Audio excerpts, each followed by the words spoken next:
संजू नायकाला लालबत्ती आली आणि मी त्यावेळेला रेकॉर्ड ब्रेक मतांनी निवडून आलो होतो. 2,19,000 मतं आणि 1,09,000चा लीड होता. पण मला लालबत्ती मिळाली 6 महिन्यानंतर. म्हणजे पोराला पहिल्यांदा लालबत्ती ना बापाला नंतर लालबत्ती. पण तो हा विरोधाचा भाग सोडता त्यावेळेला संजू मला बोलला की आपल्याला शिंदेसाहेब ही सिडकोची 1 मॅन ऑपरेशनची बस सेवा होती. 25 सीटर, ड्रायव्हर तोच, कंडक्टर तोच. सिडकोने लोकांना आकर्षण दाखवण्याकरता बसेस चालू केल्या. नंतर त्यांची गरज भागली आणि सिडकोने ते वाइंड अप केलं. आणि मग लोकांच्या आग्रहास्तव BMTC, Bombay metropolitan transport corporation याची स्थापना झाली. त्यावेळेला मी सुरू केलेली युनियन आजपर्यंत आहे. संजू नायकर 80% कामगार त्या युनियन मध्ये, 80% कामगार नेतृत्व संजू नाईक करतो सध्या. सुरेशजी ठाकूर माझा मित्र ऍडव्होकेट सुरेश ठाकूर, ते मेंटेनन्स लीडर होते आणि डॉक्टर दत्ता सामंत हे ड्रायव्हर लोकांचे लीडर. बरोबर आहे ना?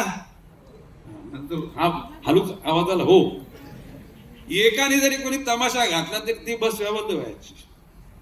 म्हणजे ड्रायव्हर नाही आले तरी बस बंद, मेंटेनन्स लोकांनी जरी नाही सहकार्य केलं तरी बंद, आणि कंडक्टर नाही आले तर बंदच बंद. तत्कालीन मुख्यमंत्री वसंतदादा नाईक, कैलासवासी वसंतदादा पाटील यांनी बघितलं हे फार बेशिस्तपणा चाललाय आणि आम्ही फार प्रयत्न केले. त्याला तर मी दिल्लीमध्ये जाऊन स्वर्गीय इंदिरा गांधींची सुद्धा भेट घेण्याचा प्रयत्न केला. मग मी लोकांना शब्द दिला की जेव्हा केव्हा संधी मिळेल त्यावेळेला बस सेवा सुरू करू. आणि एखाद्या कॉर्पोरेशन सुरू झाल्यानंतर 6 महिन्याच्या आतमध्ये जर कुठे परिवहन सेवा सुरू झाली असेल तिचं एकमेव उदाहरण म्हणजे नवी मुंबई महापालिका. सुरुवातीला कमी बसेस होत्या, आता काहीतरी 547 बसेस आहेत.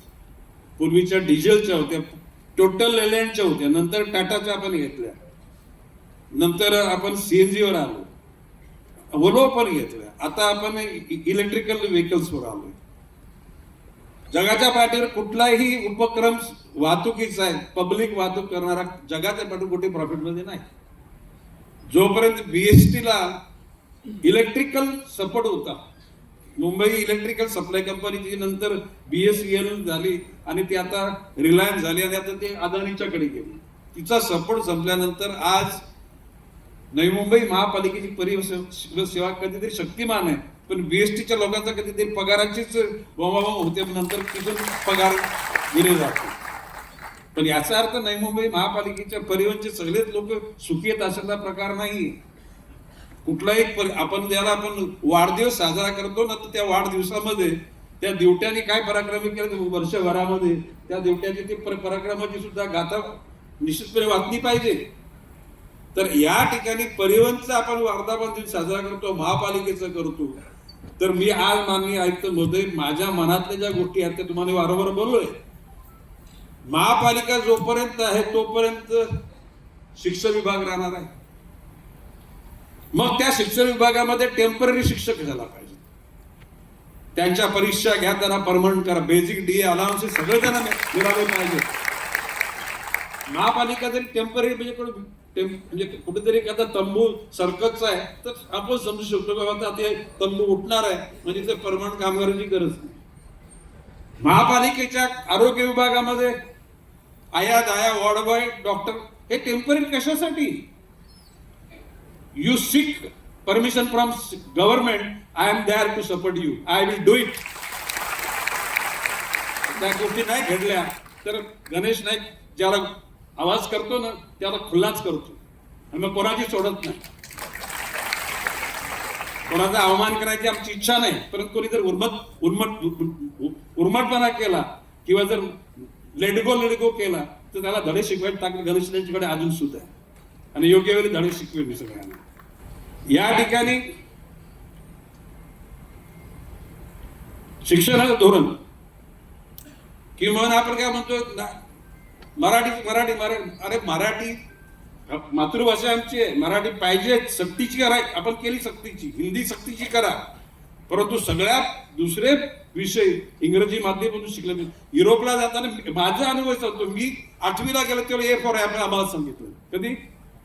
अरे 8वीला गेलो आणि ए फॉर ॲपल तर काय त्या ठिकाणी शिक्षण शिकणार आम्ही, आणि कॉलेजला कशा प्रकारे आम्ही त्या ठिकाणी एकूण इंग्रजीच्या माध्यमातून असलेले सगळे विषय पार पाडणार.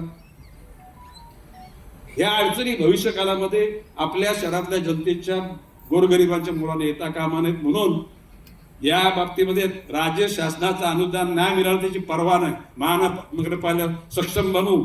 मी सांगतो CSR फंडामधून जितक्या शिक्षणाकरता पैसे लागतील ना तेवढे हा गणेश नाईक एकटाच उद्योगामधून आणून देतो.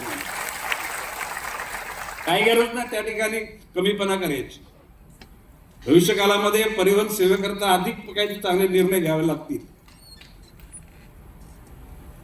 एकूण माझं म्हणणं आहे की का आपल्या जशी लोकसंख्या तुम्ही सांगितली 15 लाख आहे, या शहराचे वॉर्ड किती, त्या अनुषंगानं शिक्षणाच्या करता किती शाळा पाहिजेत, किती शिक्षक पाहिजेत, किती नॉन टीचिंग स्टाफ पाहिजे याचा आराखडा करून तो बिंदू नामावली त्याची सँक्शन तुम्ही करून घ्या. आणि त्याला सँक्शन करून देण्यासाठी डॉक्टर शिंदे साहेब तुमच्याबरोबर आम्ही ताकदीने उभे राहणार आहोत. त्या मंत्री महोदयांच्याकडे घेऊन जाऊन, शिक्षण मंत्री महोदयांच्याकडून जाऊन त्या ठिकाणी तुमच्या ज्या गरजा त्या पूर्ण करू. मी परवा दिवशी राधाकृष्ण विखे पाटील साहेबांना बोललो की आमच्या शहराचं 12वीचं पाणी बंद झालं.